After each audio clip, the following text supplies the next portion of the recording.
Hello again, and welcome back to extraordinaryconnection.org, a daily devotional site hosted by Michigan area pastors of the United Methodist Church. My name is Pastor Scott, and I'm really glad you're here with me today.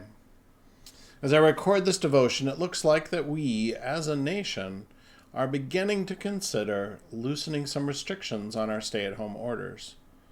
For some of us, we've been up in our homes 8 weeks, and we've been isolated from one another. So soon, select businesses will begin to open, and we'll once again find ourselves gathering in person in different locations. And you may be greeting this new chapter in our COVID lives with a bit of fear, or with gratitude, or somewhere in between. And know that I'm praying for you no matter what. But my question for you today is, how have you spent your time during the stay at home? What have you accomplished? When you look back at these days, what will you be able to point at and say, I did this, I created this, I fill in the blank. And to get us started, I thought we might do a quick top 5 contributions in history that have all happened during a time of quarantine or self-isolation or social distancing. I've been watching a bunch of YouTube videos lately. They're all the top 10 things you didn't know about the Magic Kingdom, or top 5 ways you could save money at Disney World. So I thought we could do something similar. So my number 5 choice, the top 5 contributions made during quarantine, is SGN, Some Good News. This is a weekly newscast assembled by the actor John Krasinski. And each week, John finds and shares stories of hope, care, and compassion done by individuals that are observing the stay-at-home orders.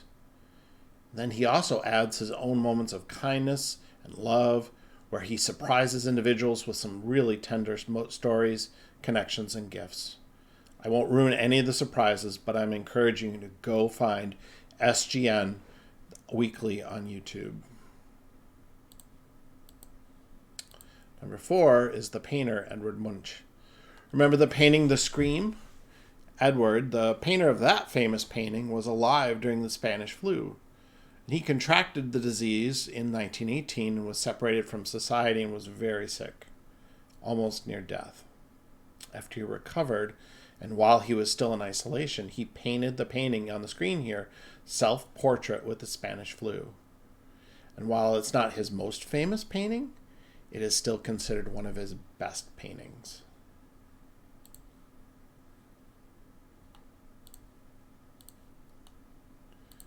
Number 3 is William Shakespeare. During the bubonic plague in the 1600s, all of the London theaters were shut down to keep people social distanced and to avoid spreading the disease further. While furloughed and without the ability to work in one of those theaters, Shakespeare took the opportunity to pen King Lear and Macbeth and Antony and Cleopatra all within 1 year. My number 2 pick is Isaac Newton. 60 years later than Shakespeare, another round of the plague was rampaging England, and Newton, who was a student at the time, was sent home from Cambridge University, and while he was home, he was expected to keep up his studies.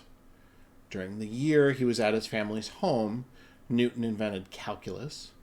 He expanded our understanding of optics, and remember that apple that fell on his head? That also happened during his year off too.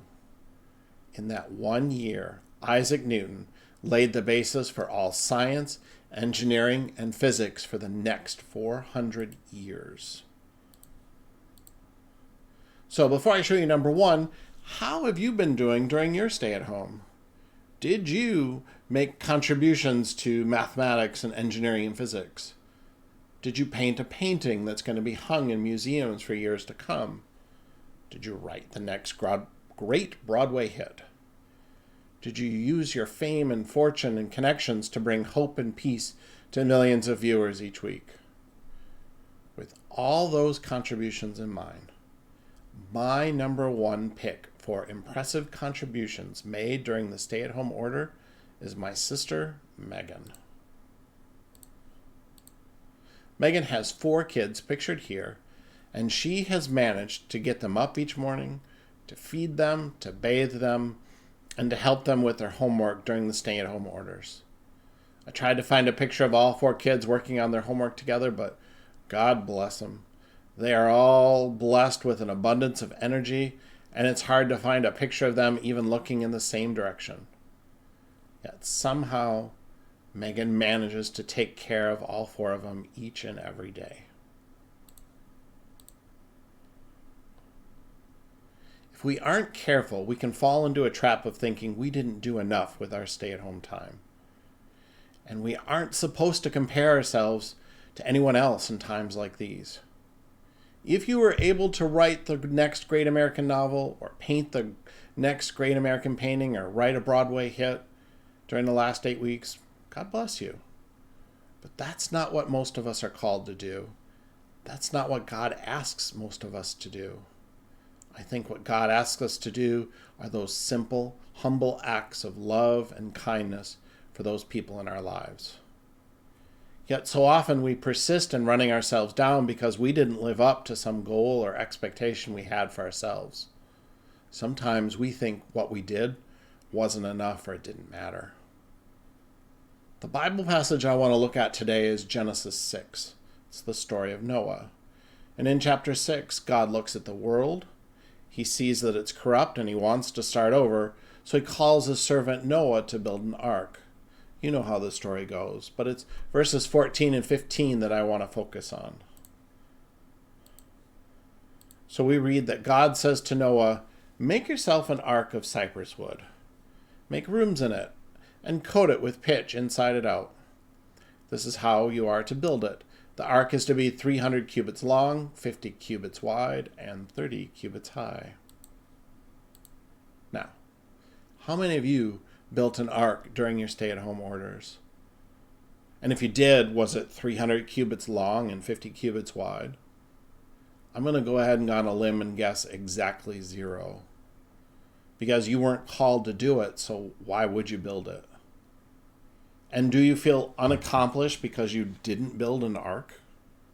Again, I'm going to guess not, because that's not what your life needed, and that's not what God asked you to do. So when you look back on these days, don't compare what you've done with the accomplishments of anyone else. Celebrate the things that you did do, that you are called to do. Things like giving spring flowers to your neighbors, or mailing cards to shut-ins, or sewing masks, or calling your loved one each week, or making sure your kids got to bed on time and did their homework. It's rare that God calls us to do great big things, but God always calls us to do everyday things great.